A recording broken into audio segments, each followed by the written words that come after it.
Actually, mas madali na sila ngayong basagin, eh. Yeah. Yung kain suka, 'Di ba? basag sila. Kain Hindi siya tae, basagin, eh. nagpo-promote ng online gambling, ano pa ba? Eh Ano, yung may mga utang sa akin, puro pinks tas ang lalaki. Puro kakamping, di ba?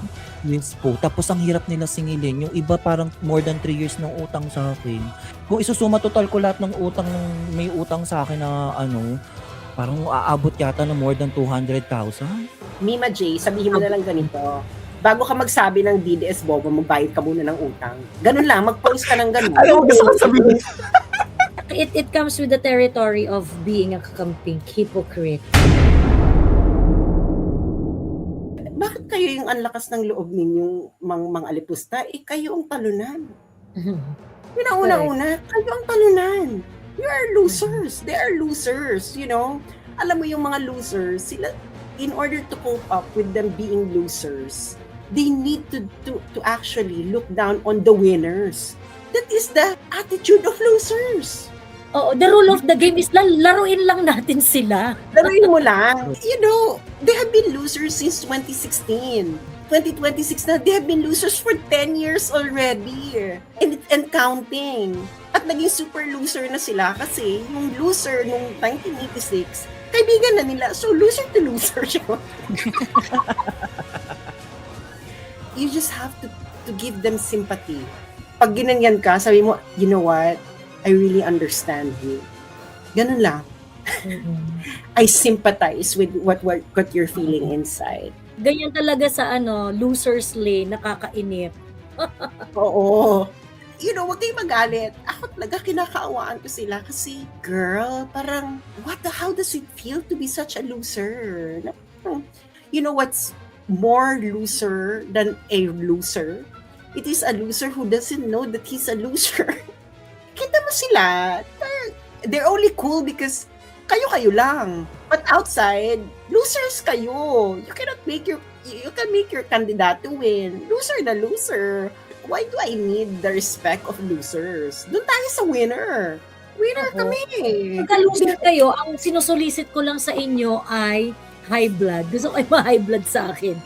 Laro lang, ba? Laro-laroin nyo na lang. Loser eh. Kahit magano kayo sa 2028, the batting rate is still 3-1. So parang kahit malotlot kami sa 2028, bakla 3-1. So parang kung sa basketball, bakla parang kang nagwagi dahil nanalo ka ng isang game out of 5. Tapos feeling mo ikaw na pinakamaganda. Baka loser naman ng mga to. Eh ako, nakapunta ako sa pugad ng mga kakamping nung nasa Pilipinas ko. Wala naman sila masabi. Nagpa-picture pa yung iba na akala mo naman. Parang, ganyan lang naman yung mga yan. Na parang, sige nga, sabi mo ang bobo. Loser ka. Actually, hindi naman nila ako ma-confront personally yung face-to-face na ganon. Parang nababasa ko lang yan pag sa GC namin or kunyari magko-comment sila sa ibang DDS. Pero pag ako na yung kaharap nila, hindi nila ako ma-confront or hindi nila ma-question yung political beliefs ko kasi alam nga nila na DDS ako. Kasi alam din nila na talagang marami akong parang inaaral ko talaga yung politics ng DDS, yung politics ng Pinks. So, kaya ko makipag-debate. Alam nilang hindi mo sila aatrasan sa debate. Yes, alam nila kasi they know how, kung gaano ako katapang sa social media. Kasi ang way ko, sabi ko na nga sa social media ko, ngayon pa lang mag-a-announce na ako na DDS ako. So, kung may problema kayo, unfriend nyo na ako, mauna na kayo. Pero ang akin, hindi ko kayo a-unfriend. Kasi respeto ko sa tao yun eh. Kung magkaiba tayo ng political views, respeto ko yun sa'yo. Kumbaga parang hindi kita papakilaman sa... Yes, hindi kita pipilitin kasi kung ako, ang gagawin ko, ikakampanya ko si Inday. Hindi ako para sirain siraan yung kandidato nyo kasi magbibigay pa yan ng spotlight sa kandidato nyo eh. Ba't pa ako magsasaya ng oras dyan? Sasayain ko na ng oras ko sa pagbibigay ng information kung ano talaga ang mga nagawa ni Inday. Ganun na lang. Pero kung magkaiba tayo ng political beliefs, respeto ko na yun, hindi kita unfriend. Pero unfriend nyo ko kung hindi kayo komportable sa mga sasabihin ko. Kasi, humanda kayo. All out ako. Kasi, for me, this is the last chance eh. Last chance Sabi na ni, to eh. sabi ni Jenny, I'm having a sleepover next week with 2 very vocal kakampings that call DDS Bobo. Good luck to me. Ako talaga, yung mga kakilala kong kakamping tatatawag ng Bobo sa DDS, confrontational talaga a case. Ganon, yung parang, talaga? True. Ako Lalo talaga. na pagka-friend ko, talaga? Ako Talaga? Ako talaga dead ma. Pakialam ko sa inyo. Wala naman kayong ganap. Ano bang ganap nyo? Ano bang ganap nyo sa buhay? Losers kayo. Diba? You're just following the crowd. Tingnan nyo yung mga thought leaders ninyo. My God, dry skin, dry humor. Is that the winner? Sinong idol nyo? Si Vice Ganda. That's the winner attitude. Sino bang idol nyo? Si Vice Ganda na nagpo-promote ng online gambling. How loser can you get? Actually mas madali na sila ngayong basagin eh. Yeah. Yung kain suka, Diba? basag sila. Kain tae. Hindi sila basagin Nagpo-promote ng online gambling. Ano pa ba? And their more logical support base is also seeing it na kain tae sila. Yes, of course. At yung pagpo-promote nila ng online gambling, galit ang ibang kakampit dyan. Pagpo-promote nila ng online gambling. So, they brought it about upon themselves. Ngayon, kung sasabihin lang nila, DDS Bobo, ano ba IQ mo? Diba? Ano ba? Ano ba natapos mo? Ano ka ba nung high school? Sige nga, kausapin ko nga yung mga high school classmate mo. Tingnan natin kung ano ka nung high school. Yung karamihan ng mga ganyan na mayayabang na loser. Ako talaga, yung mga nagsasabi ng ganyan, basta ganito, bobo, etc. Losers yan in real life. I'm pretty sure. May mga kakilala kong kakamping, hindi ganyan. Kasi hindi sila losers in real life. No? As in, wala lang. Yes. Actually, yung mga kakamping na friend ko, hindi sila ganyan. Hindi sila losers Hindi in sila real ganyan. life. Oo, at saka hindi sila yung hindi sila didi shit yung ganon. Hindi sila ganon. Ako may mga ganyan nung tatabo nga si BBM may kakamping akong kung dami kong kakamping na kakilala, may nag-ano sa akin na, sigurado ka ba na si BBM? Kasi siya anti-EDCA, pero kakamping siya. Anti-EDCA siya, pero kakamping siya. Sabi niya, sigurado ka ba na na si BBM hindi mag-aano ng EDCA? Sabi ko, oo, ganyan. And right now, of course, natatawa siya. Dahil nabudol, sabi ko, kaya naman si Lenny. Sabi niya, parang he understood it. Pero kakamping pa rin siya. And that's it, because, kasi siya yan talaga ang topak niya. Ito rin topak ko. Pero kami may topak. Pero hindi siya loser in real life. No? Kaya, nakikita yun sa kanyang pakikitungo sa mga taong iba ang paniniwala sa kanya. Kasi hindi siya loser.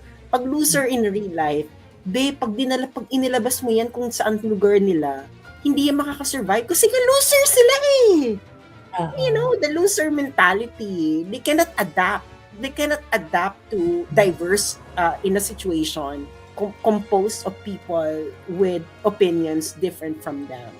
And these are the people who are not well-traveled, who've never been outside their barangay.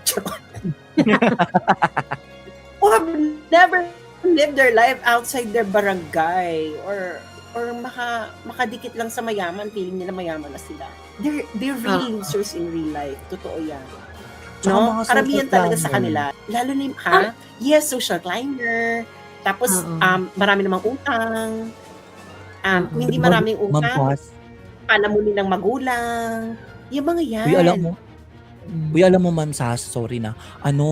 Yung may mga utang sa akin, puro pinks, tas ang lalaki. Puro kakamping, diba? Yes po. Tapos ang hirap nila singilin. Yung iba parang more than 3 years ng utang sa akin.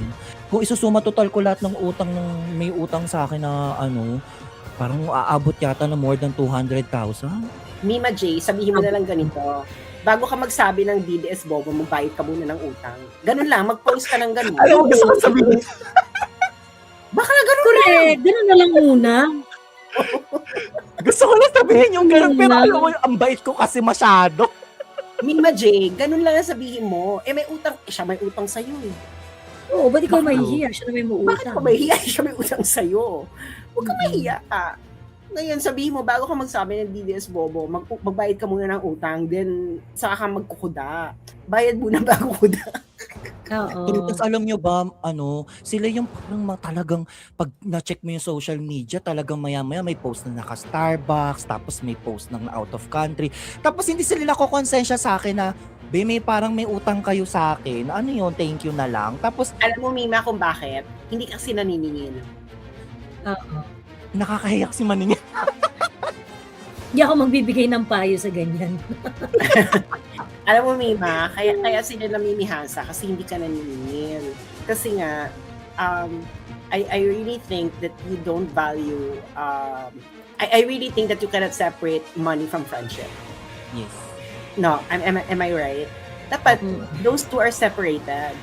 Pag money, pag friendship. Those are two different domains. Baka pag utang ka, pero dapat siguraduhin mo na, magkano ka bang pagpautang? Di naman ako kilala ng iba dito eh. Kasi yung papachi-pache, like, kunyari sabihin Ay, nila mga may maliliit, family start na problem. 2,000, ganyan. Ay, hindi mo Hindi, Joey. Mima, magkano ang pinakamalaking inutang sa'yo ng isang bagsakan? 50. Kasi yung mga 2,000 kasi, yung mga ganyan pag friendship, talagang minsan hindi mo na talaga sisingilin. Hindi mo naman 2,000 na nga isingil lang, eh. Oo. friendship naman tayo. Pero pag umabot na yan ng double digit, 10,000, 20,000, 30,000, 40,000, 50,000, bakla, pag ganyan, huwag ka magpapautang pag alam mo yung tao hindi magbabayad. Hindi magbabayad. Hindi magbabayad. You cannot afford to lose it. Huwag ka magpapautang sa kaibigan mo that you cannot afford to lose. Gano'n lang kasimple yun. Pag kaibigan talaga, do not kasi may, ganyan talaga, merong, hindi mo masiseparate yung emotional and meron. Kasi si Joe, pinagsabihan ko na yan eh. Sabi ko, putang ina mo. Pinagsabihan ko na yan. Sabi, nakakaloka ka. Pero, ayun na nga, huwag ka magpapautang sa family, friends, lovers, ng perang hindi mo maatin na TY lang ang magiging TY in the end. Ganun lang kasimple yan. You need to establish boundaries when it comes to finances sa malapit mong mga tao. Kasi if hindi, maaabusot ka, wala kang magagawa kasi kaibigan mo pamilya mo ganyan. Pero pag nangutang sila, nangutang ng 50,000, bigay ka naman 50,000, dapat sabihin mo lang, mabibigay ko lang 5,000. Ganun lang. Kasi you can afford to lose it. And then sabihin mo, ko na yan, tulong ko na sa iyo yung 5,000. Ngayon kung magreklamo, bakit di ka nagpautang ng 50,000? Putang ina mo. Wala kang pera. Din, wala na ako nilalabas na pera ngayon, Ma'am Sas, kasi ang dami na rin ng hiram starting this year eh. Kadalo na do December, sabi ko, ay hindi, ang dami pang hindi pa nakakalabas sa akin, magalit na. Kumbaga parang na bago na rin ako na. Huwag kang magigilty na hindi ka nagpapautang. Kasi, bakit ka magigilty na hindi ka nagpapautang? Magtrabaho kayo, putang ina kayo. Kayo magigilty kasi hindi ka nagtatrabaho, tapos mangungutang lang kayo. Dapat huwag ka magigilty. Dapat you set boundary. Kita ba yung isang bagsakan, 50,000, nabayaran ba yung 50,000? Hindi pa. Kita mo na, ilang taon na? Tapos 3 years na. Putang ina, 50,000, 3 years, hindi binabayaran. Wala pang interest yun ha. Tapos ganito, kumbaga parang ang deal namin, sabi niya, kasi nga 50 ang kailangan niya. Noong una kasi, Ma'am Sas, nangyayaram siya ng mga 1K, 2K, nababayaran naman. So sabi ko, sige, kampante naman ako. Mabibigay kita ng hiram ng 50. Parang sabi pa niya sa akin, gusto mo, lagyan ko na lang ng interest para mapahiram mo ako ganyan. Sabi ko, ako naman sa mabait, sabi ko, ayoko mapunta sa sa impyerno. Sabi ko gano'n, sige, papahiramin kita ng 50, wag mo nang ilagyan ng Napunta ka rin sa impyerno kasi hindi mo gusto. Kasi hindi ka nagbayad. Para saan daw yung 50K? Sa family emergency daw. Totoo bang may family emergency? Meron naman kasi may hospital that time po. Yung father niya. Legit naman. Pero kasi ang akin lang kasi, 1 year na yung lumipas. Ako, naman ako sige, 1 year mapagbibigyan kita kasi baka aahon ka pa niyan eh. Pero second, third year, nakapagburakay na, nakabili na ng bagong iPhone. Siya literal talagang may pagka-social climber talaga. Parang sabi Alam ko, mo, Mima, pag ganyan, dapat mo na yan, X mo na friendship yan. Oo, correct. Hindi na kami masyado nare-respeto. nag-uusap. Hindi Hindi kanya niya ako nire-respeto. masyado inuusap po. Kinakausap O, ko edi lang. hintayin mo na magbarda kayo para masabi mo na yan. Inaantay ko Oo, lang talaga, Ma'am Joey. I-challenge mo sa political debate para pagka chinaka-chaka kaya ako magbayad ka ng utang ko ah. Hindi, isa lang talaga. Bago nyo ako, bakit ganito na lang, sabi mo, bago ka maglagay ka ng post mo, bago nyo ako na-item, na-DDS ako, magbayad muna kayo ng mga utang ninyo. Ganon. Tsaka, pero alam nyo po hindi dahil sa DDS ako kasi may mga nangihiram sa akin, alam nyo sa totoo lang, dun pa nga ako na yung mga simpleng tao na kilala kong mga talagang solid DDS, pag nanghiram sila sa akin, alam mo talagang, kunyari, ibabalik talaga nila and then talagang may responsibility sila. Tapos may time na kapag hindi nila kayang bayaran, hindi ka nila parang yung go-ghosting na Tataguan. nawawala na lang bigla. Talagang responsable sila. Kaya nga sabi ko, bakit ganun? Yung mga simpleng tao, mas responsable sa pera. Pero kayo masyado kayong self-righteous. Simpleng pagbayad ng utang, hindi nyo makakaya. Tapos, ang tagal-tagal. Diyos ko, sabi ko talaga, nako. Ano talaga, kasi yun nga, it comes with the territory of being a kakamping hypocrite. Ayun, ganon.